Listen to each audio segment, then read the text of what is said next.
Hi, thanks for joining us today. I'm Helen Jung. I'm the opinion editor with the Oregonian, and I'm talking with Nick Heuertz and Alex Spenser today, who are Democratic candidates for the second Congressional District. I think we'll just start off by having both of you give just a 1 or 2 minute introduction about who you are and why you're running. And let's go in alphabetical order. So Nick, if you wouldn't mind going first. Thank you very much. Thanks, Helen, for having me, and thank you, Oregonian, for the opportunity to share a little bit about myself. So I grew up here in the district on a small farm, half of it wooded, forested, and half of it pastured. And we harvested our wood responsibly and also farmed cattle. So I feel like that gives me a good insight into the people of Eastern Oregon and of Oregon in general, and the rural areas especially. Since then, I opened my own small business and ran that for 20 years. And that really taught me how to manage people, but also a lot about the economy and how it's important to invest to grow, whether that's a small business or an economy. And I feel like that also gave me a good insight into the plight of the common worker in the district, as well as being a small business owner. While I was a small business owner, I've also been part of a nonprofit board. I've been vice president of the Hadley Hope Fund for over 10 years now. And again, that really gave me the experience to navigate successfully a boardroom and also how to solve big problems, working with a small group of people. So that was invaluable for me. Since I wound down my business in the last couple of years, one of the reasons I'm running is I found that really all the big corporations these days are getting all the tax breaks and all the benefits, and really the antitrust laws aren't being enforced. So there's not really a fair playing field for the small business. So I really found that tough towards the end to support my family and also pay my employees a living wage and provide good service to my customers. So I wound down that business with the idea of getting into politics and trying to make a difference in that and many other aspects. So what I did there is the last couple of years, I volunteered and worked on other congressional campaigns, which gave me a lot of experience in how to ins and outs of running for office and how I could take my social media marketing experience that I had in my business and apply it to politics. So I feel like all those things, growing up and having a business and working in the district for all my life, basically really qualifies me uniquely to represent the people of Oregon's District 2. So Great. Thank you. Great, thanks very much. And Alex, can you introduce yourself and tell us why you're running? Sure. I'm Alex Spenser, and I am running for the U.S. House of Representatives. While it's true we need to create a revolution in government, we have had a revolution thrust upon us that's dropped the United States to its knees, and we must work from where we are to get the people what they need to feel safe, secure, and healthy. People need food. People need health care, people need money, and people need testing. It's time to extend SNAP benefits, have a new relief package at the ready to come on the heels of the benefits that so many still have yet to receive, and make sure the insurance companies pay for their insured's testing and treatment during these difficult times, while stepping up and nationalizing manufacturing and distribution of test kits, supplies, and PPE. We will care for our neighbors. We will get through this revolution and see the nation get back on its feet again. The way forward is to heal the divisiveness in Congress, and that's where my greatest strengths lie. I have plans that once we get folks the support they need, will provide an avenue through the blueprint of the Green New Deal, universal health care that covers everyone from head to toe, a clean energy economy, and all the rest. I have been listening to the individual voices that make up the diverse fabric of our district. I've traveled more than 6,200 miles before working from home to protect the most vulnerable in our society. Along the way, I met folks from 15 counties, and I still hope to reach the other 5. I've heard from small business owners, retired teachers, farmers, and families, folks like you.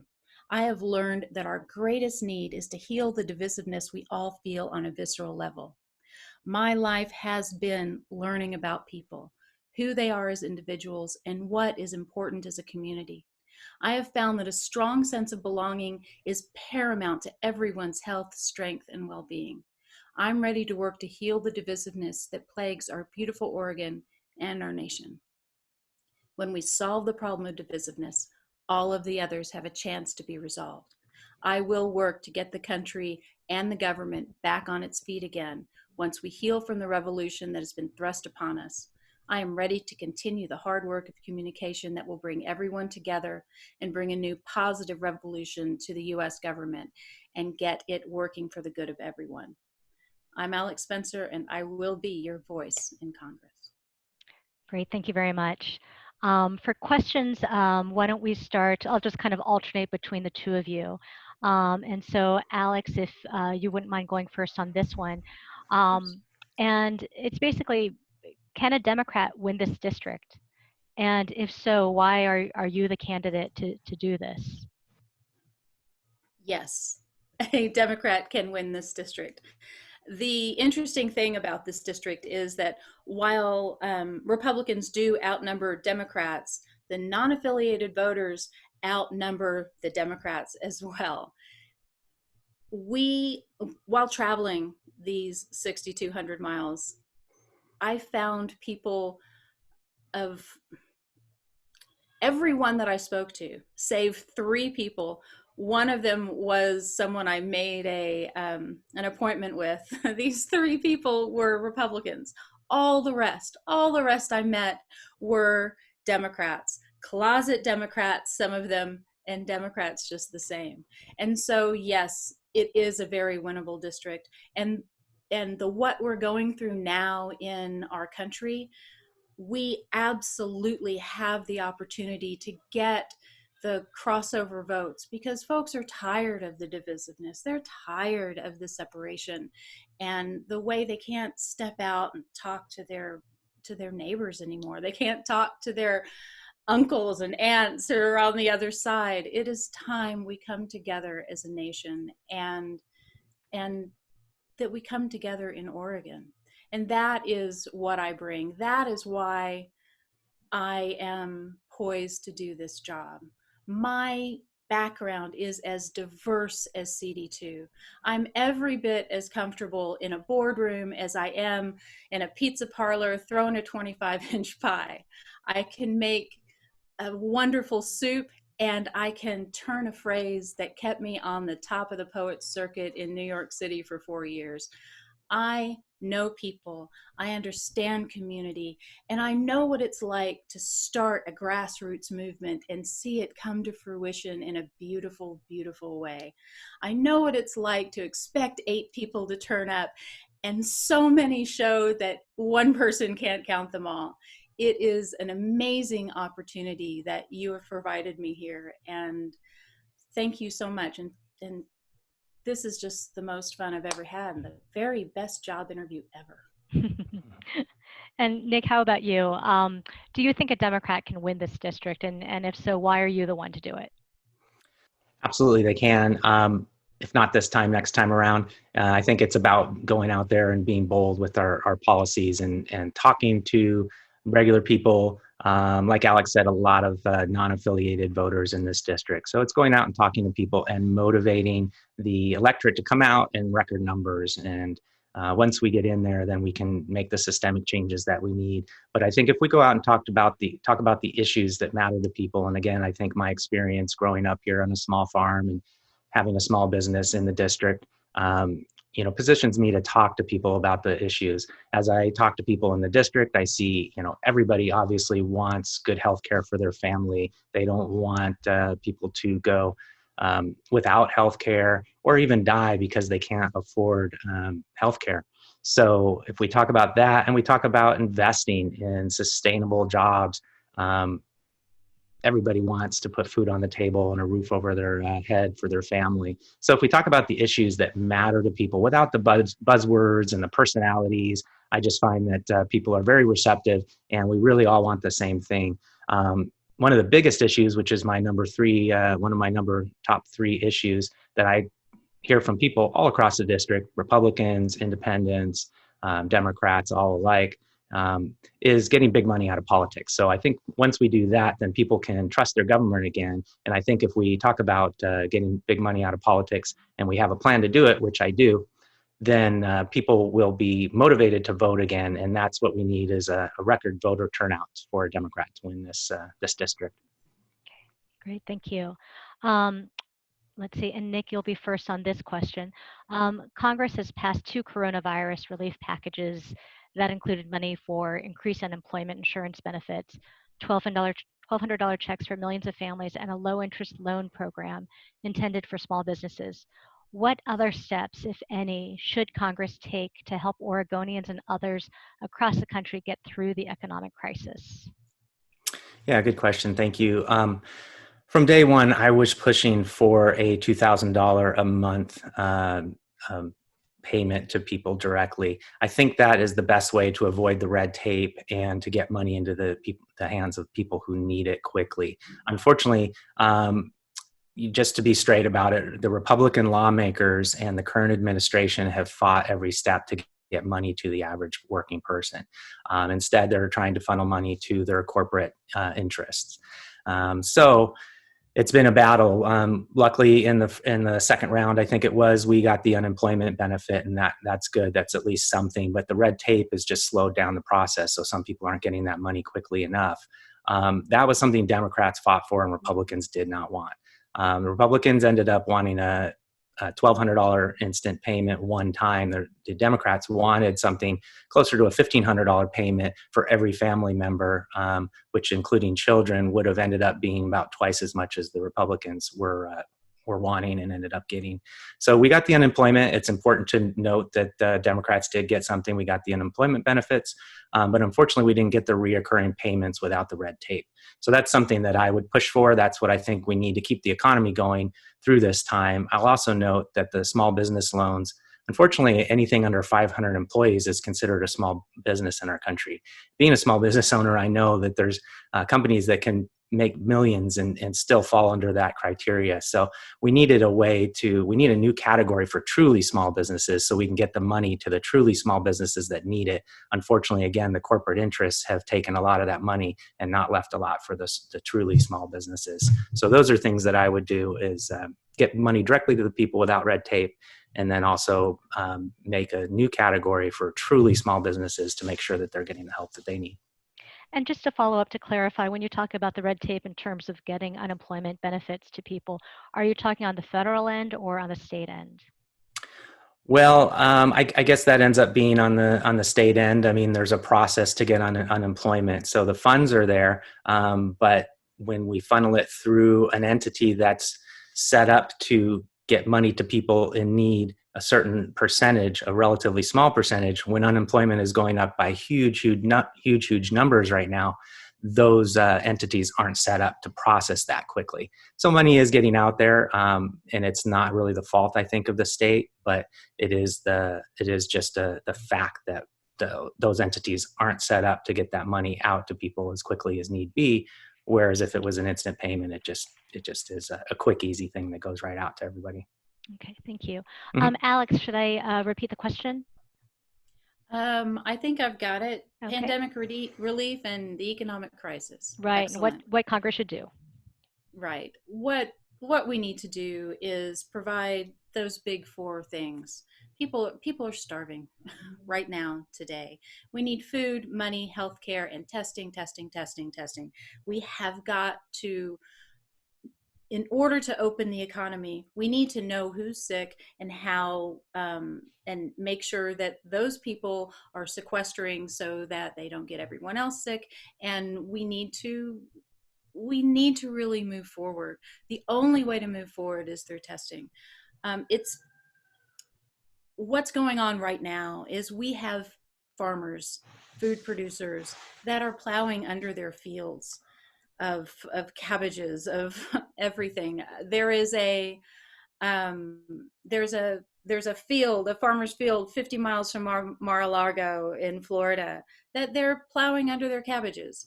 And in Miami, people are starving to death. And it's what we need to do is mobilize the National Guard so that they can, and so that we can have an assessment of these supplies. So we can go to farmers and understand what crops they have and get them to the people that need them.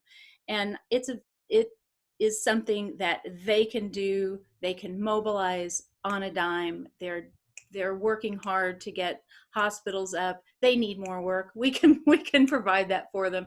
We can also use them after we have nationalized the manufacture of testing and personal protective equipment, so that everyone doesn't have to compete with one another, that governors are competing with other governors and the national government to get these much needed supplies is an untenable situation.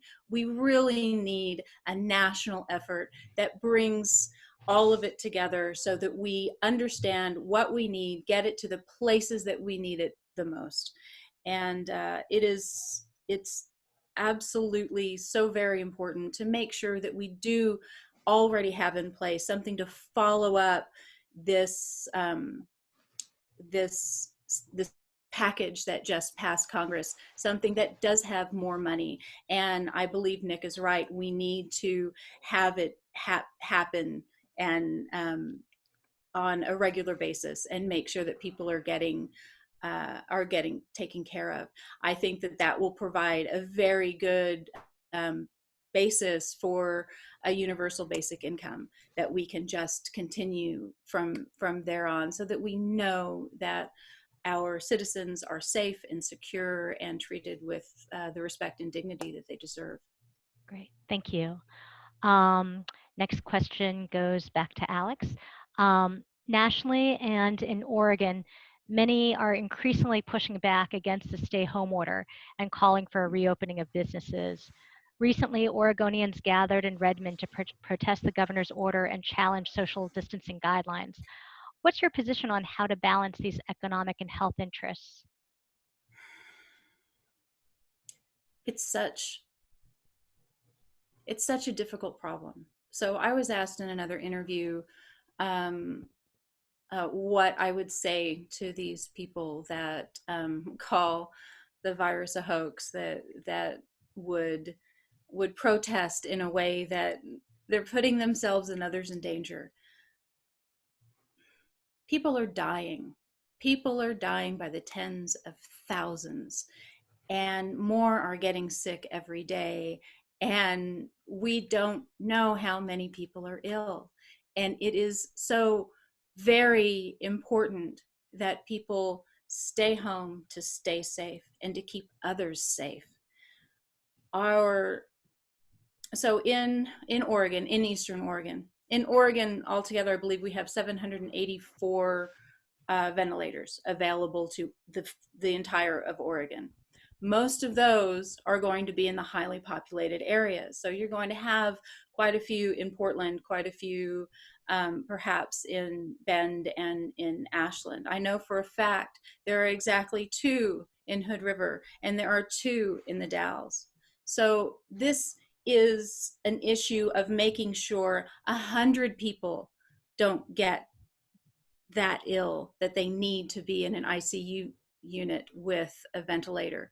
We need to make sure not one, because in our district, in CD2, the number of ventilators is very, very, very, very small. And we are taking people's lives in our own hands when we step outside the door. It is time that we take this seriously and realize that no amount of economic impact is worth the death of your neighbor. We are not allowed to kill people in America. And that is what people are doing wantonly by attending these rallies and fighting against something that makes sense, that has helped us, that has made our state one of the states that has contained the virus so much better than other states.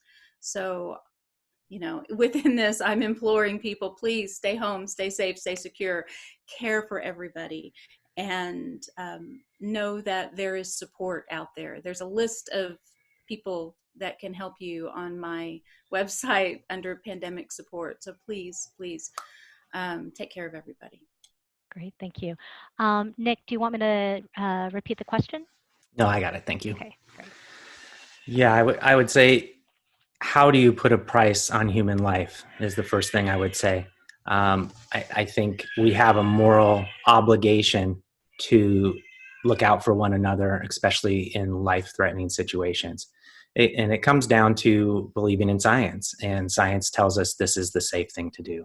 So I wouldn't put a price on human life no matter what the economic toll. But for the people who are economically inclined and want to look at that, there's a recent report that just came out and did put a price on human life, a price to the economy.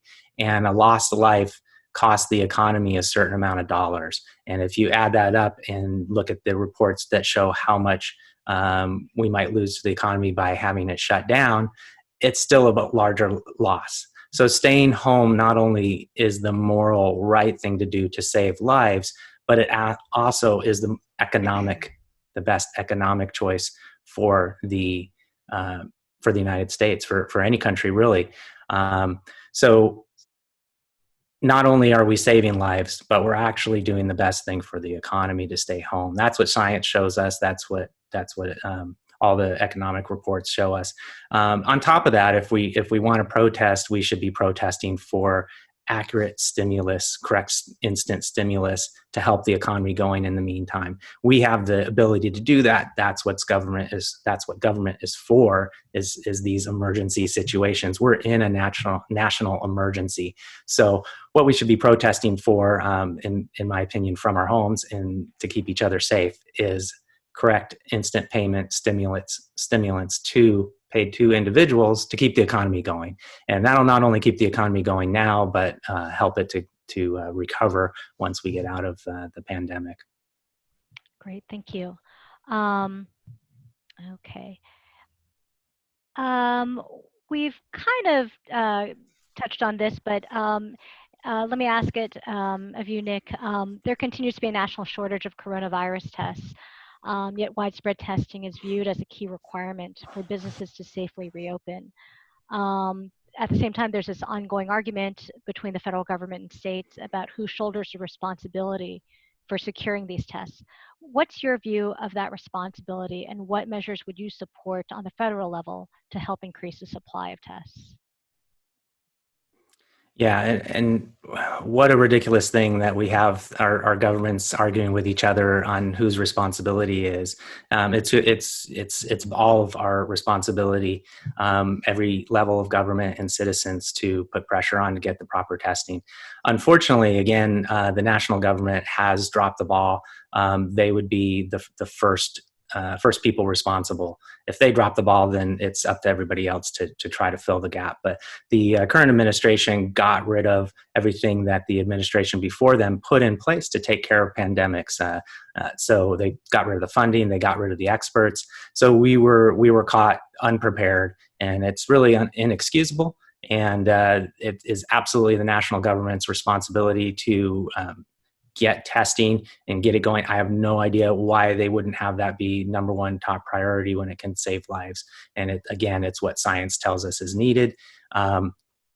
So it's just inexcusable that we don't have the testing we need, and the national government were the first ones to drop the ball with that. From what I've seen, the states and other entities are doing their best to do it. But again, it's an example of where national government has the most power. They have the most buying power. They have the most power overall. So it's an instance where obviously we should use our highest power, our biggest entity, to gain the testing that we need.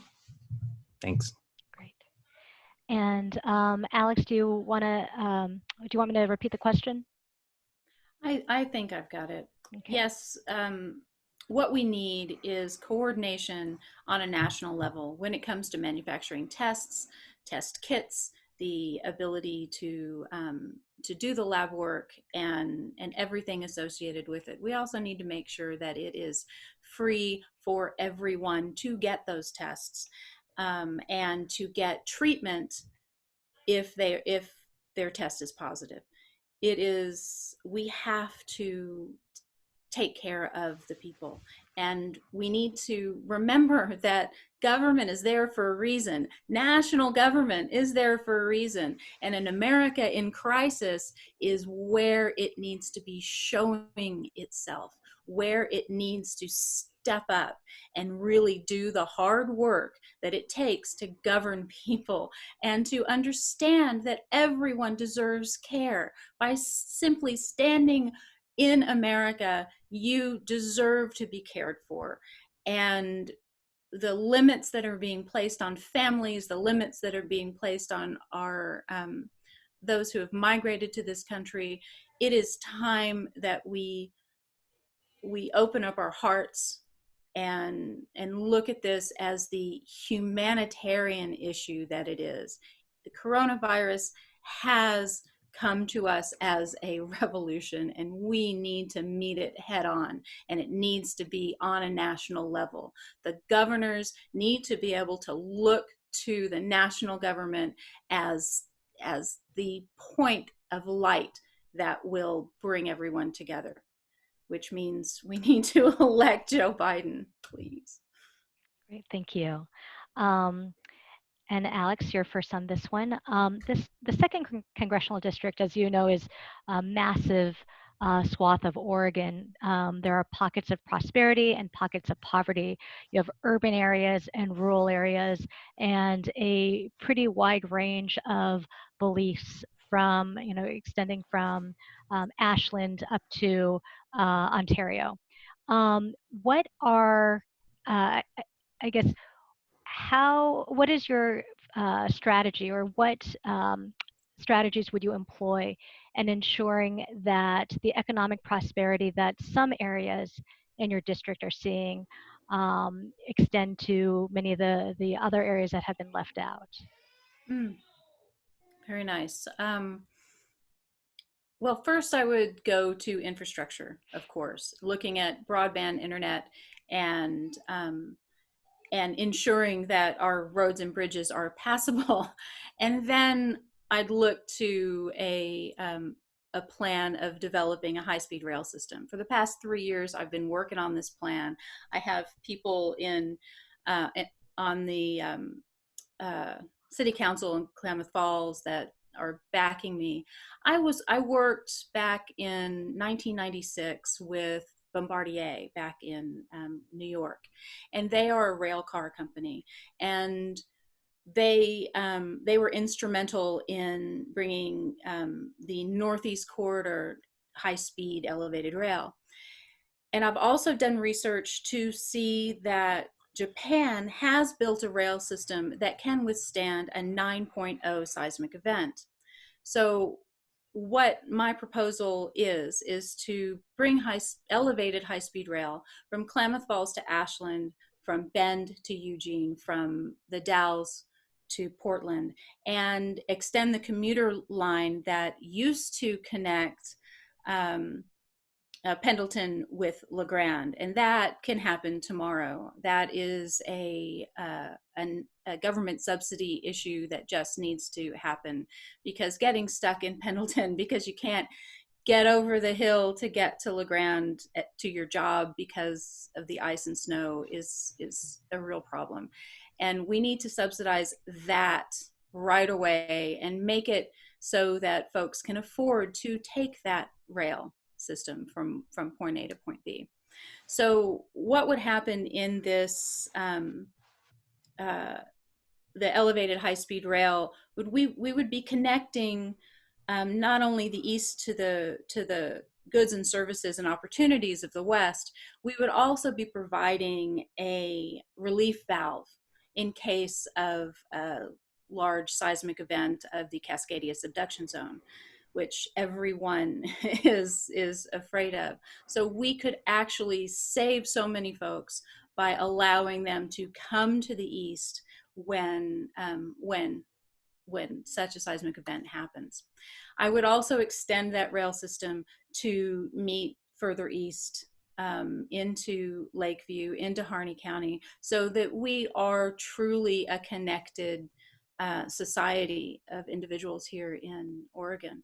I also want to see commuter air back especially starting in Klamath Falls and moving around. Now, I grew up in Dallas with Southwest Airlines, and they served Texas, and that's what they did, and they were able to do it and make money at it and really have it be a productive thing. So we have the minds out there that have done it before. We can do it again, and we can do it here to make Eastern Oregon have a viable connection with the vast of the West. Great, thank you. And Nick? Yes, I would say yes to high-speed rail. I would say yes to high-speed internet for every home and business. That's a great start. I would also, obviously, I think we all, again, across the spectrum, want investment in our roads and bridges, our septic, our sewer, our power grid. All those things are given and can create millions of new jobs. I would go a step further and invest in sustainable energy. My plan has us going 100% sustainable energy as a country by 2035. And I believe that we can do that while lifting up those that were left behind or are being left behind currently by the current changes in the economy, whether that's loggers, whether that's farmers, whether that's the retail worker who technology has taken their jobs. So the changing economy, I think I can completely relate being in small business in this area, in a rural area, growing up on a small farm, harvesting our timber responsibly. And I think what we need to do for anybody who's displaced, also if it's oil industry workers, but specifically in Eastern Oregon, I think we should go in with solar panel factories, and we should create new jobs for Eastern Oregonians.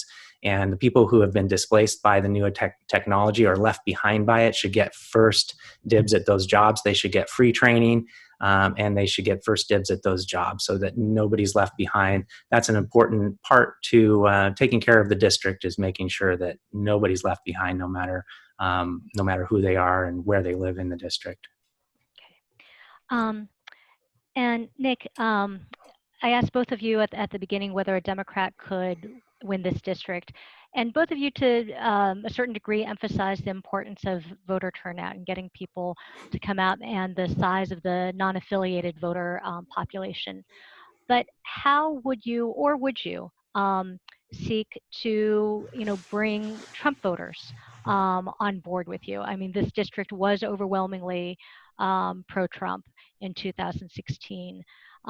Is there, I guess, is there room in your coalition for Trump voters who don't want any restrictions on gun ownership, for instance, or who oppose some of the Medicare for All idea that you support?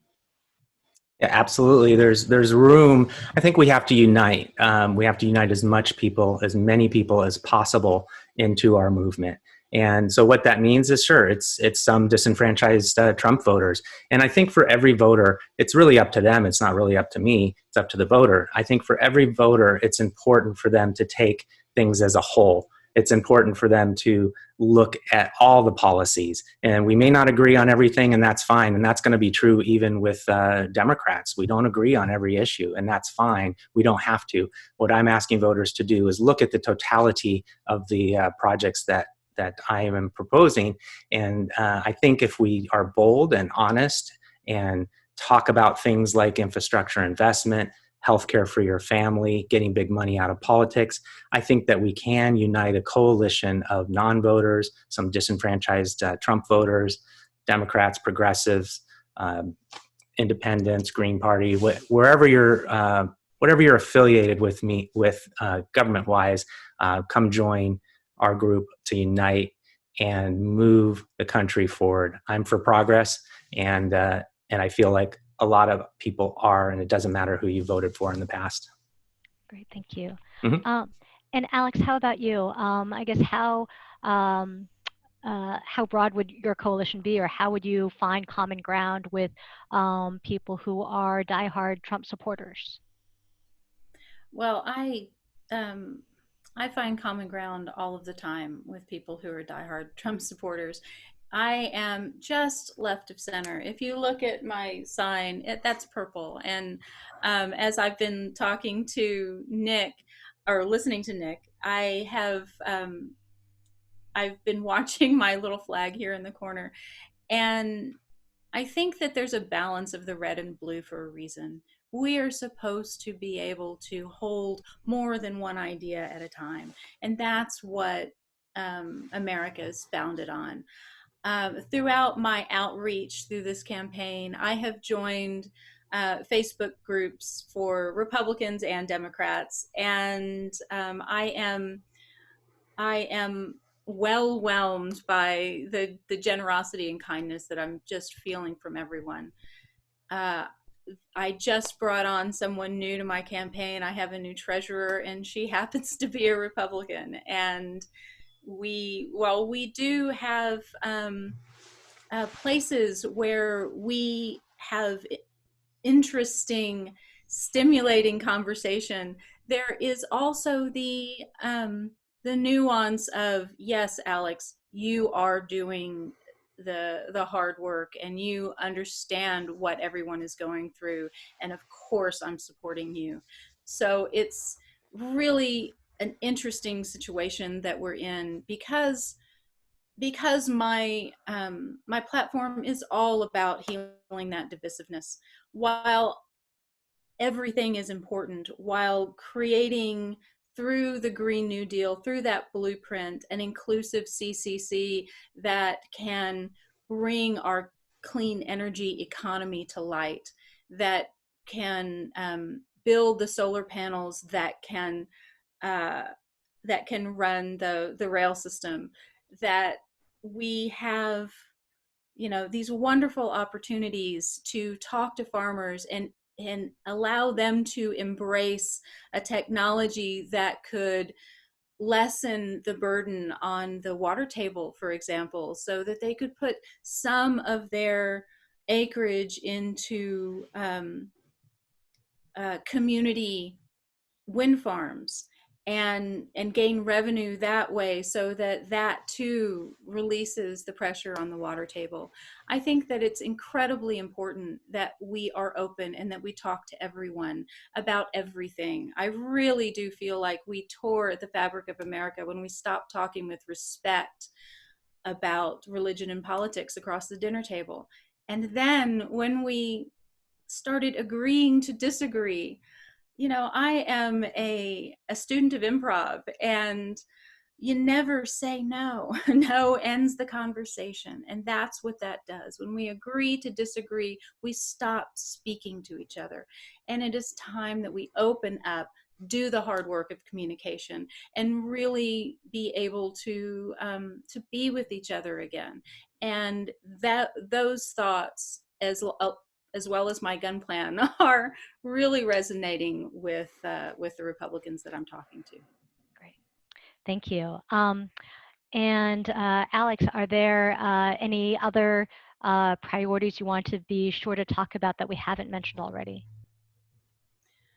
Well, I think the most important thing today is to keep our vision on the pandemic and making sure that people get those things that they need. People are out of money, they're out of food, and it's across the board. We need to make sure that it is an unlimited resource of food that we're providing to unlimited folks living in America. We need to be inclusive in the way we deal with this pandemic.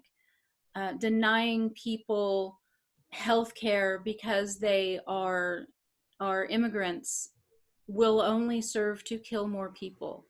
And again, it is illegal in America to kill people. So we need to be inclusive.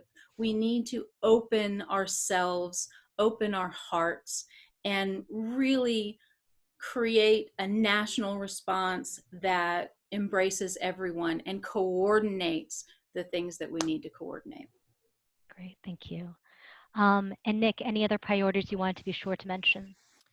Absolutely. I just wanted to retouch on my universal healthcare plan, just to make a distinction there. how my plan sticks out from some of the others. I endorse the Medicare for All plan that's currently in Congress, which eliminates all copays, premiums, and deductibles, and includes vision, mental, physical, vision, and dental, all covered 100%. And I think it's important to point out that all the studies show that that will save about $3.2 billion over the next 10 years. So it's less expensive, it's not more expensive. But how my plan differs a little bit from the current plan that's in Congress and other people's suggestions is that I fund it without raising taxes on any individual who makes under $200,000. And I think that's important. I think people are concerned about how it's going to be paid for, and we can absolutely pay for it without raising taxes on middle or lower incomes. And I think it's time that everybody pays their fair share. And I think that would be a great break for the lower and middle incomes to avoid premiums and copays and deductibles, and then put the burden on the higher incomes. What I would do is raise the taxes on individual incomes $200,000 plus to the rates of the 1940s. So nothing that's unprecedented, but raise those rates up substantially to the rates of 1940s so that everybody's paying their fair share and that we can get good health care. Again, I think that's an issue that reaches across all lines, wherever you are in the district, whoever you are in the district. People shouldn't be going broke because they can't afford medical care or even dying. So I believe that's one of the issues that's super important to me, along with investing in infrastructure, sustainable infrastructure to create thousands of new jobs in the district, which is important, and getting big money out of politics, which is the first step to allow us to get all the other things that we want and need for our country to thrive economically and with equality for all its people. So those are the things that I stand for. And if you want to see more detail, I have about 30 policy suggestions on my website at nickforcongress.com. My website is nikforcongress.com, and I have a big detailed breadth of policy suggestions on there. Thank you. Great. May I say something to that? Sure. There's one thing that that shines in what Nick just said, and he said, "Have good health care again." And what he's privileged to is that may very well be true for him. As a woman, I've had one span of time that I've had good health care, and that has been over these past 10 years with the Oregon Health Plan, since I stayed home to care for my daughter. When I was in Arkansas, and it isn't an Arkansas issue, I was with Blue Cross Blue Shield. They made me, after the birth of my daughter, sign a piece of paper that said I would not get pregnant again. I don't think that's anything that Nick has ever had to face. And having good health care means having good comprehensive health care for everyone, representing the autonomy of everyone as an individual. Whether you are a woman with reproductive rights that are at issue, or if you are a man who wants to die with dignity, it is very, very important that we look at body autonomy and the way that we address people that need so much our care in their most difficult moments. So we have yet to see good health care in America. It is time, once we deal with the revolution that we are fighting now, to create a universal health care plan that understands autonomy for everyone. Okay, thank you very much. Can I respond to that real quick? Sure, real quick. Thanks. So yeah, if I use the word again, I absolutely apologize. I try to avoid that word like the plague currently. But I will say that I 100% agree that we do not have equal medical services for women right now, or LGBTQ+. And we absolutely have to make sure that's covered in our new plans. And I would definitely work to make that happen. Just for myself personally, I did not have any health insurance until the last 10 years of my life or so. So I definitely know what it's like to go without adequate healthcare, to not go to the doctor because you're sick, but you can't afford the co-payment, and you can't afford insurance. Had I got sick during that time with cancer or something like that, I would not have been able to afford healthcare. So yeah, absolutely important to fix our system and make it better than it ever has been, and also with equality for everybody, women for sure. Thank you. Great. Thank you both so much. This was a really great conversation. I appreciate your making time to be with us today. I'm going to end the recording here.